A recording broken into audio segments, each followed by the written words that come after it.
Warning for inland problems until about 4 a.m. So I'm going to stick around because any of these scattered showers could be strong enough to draw some high wind down to the surface, which would mean problems and maybe, still maybe, a stray tornado.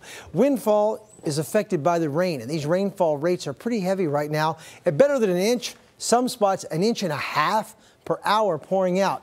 Here's downtown Orlando. It's not as heavy downtown. Lighter rain here, 49/100 inches around Fairview Shores. Farther to the north, Marion County, I haven't forgotten you. You guys closer to the storm system getting a whole lot more rain.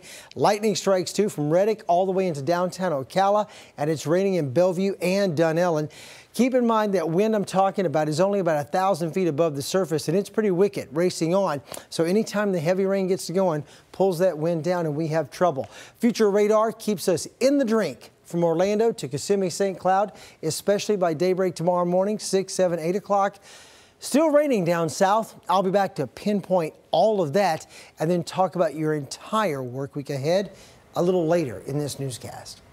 Tom, thank you. Colin really made his presence felt along Florida's Big Bend, especially in Cedar Key. It's about 2.5 hours northwest of Orlando. Meteorologist Candace Campos has been there all night long. So Candace, there's never a good time for a tropical storm, that's for sure. But Colin made landfall at arguably the best time.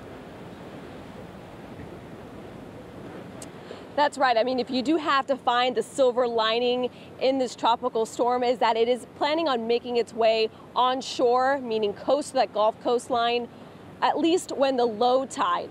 10:45 was the low tide, and that is the good news because earlier today, though, we saw high tide during the storm surge, tide all over together, and you certainly saw a lot of flooding on the streets. But you can just look behind me. The waters are extremely rough. We have plenty of whitecaps out over the Gulf Coast waters. It's about 65 miles now, just northwest of where we're standing, putting us right now on the rough side of that storm. We are going to be on that right side for the next few hours, which is why wind gusts have been very strong in the last hour and a half.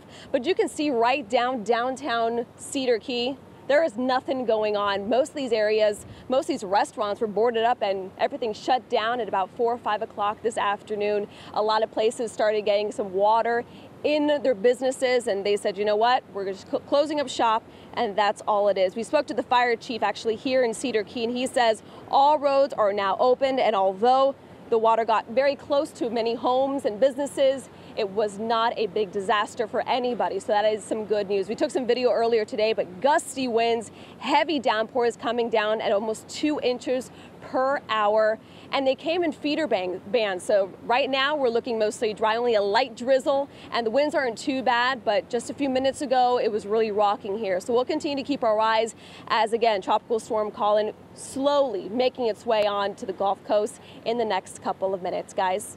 All right, Candace Campos live, thank you. And even after Colin is gone, he'll leave behind a lingering threat. Yeah, that's for sure. Powerful surf and dangerous rip currents despite red flag conditions. People still took their chances. Now, this happened live on News 6 at 7 tonight. People standing in the surf, taking a risk. Sashel Saunders is live in Cocoa Beach. Sashel, this is really nothing to mess around with.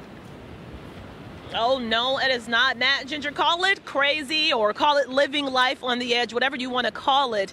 This is dangerous. When we got here tonight, it was about 9 o'clock tonight, there were people who were still in the water.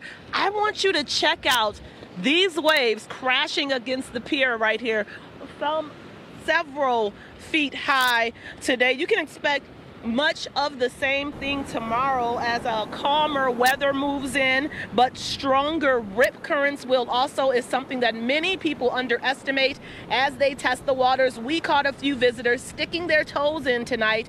The ocean will look calm on the surface, you know, by tomorrow, but underneath, holes in the sandbar create funnels, grabbing and dragging even the strongest swimmers underwater. Strong currents can pull someone as much as 6 feet into the water per second.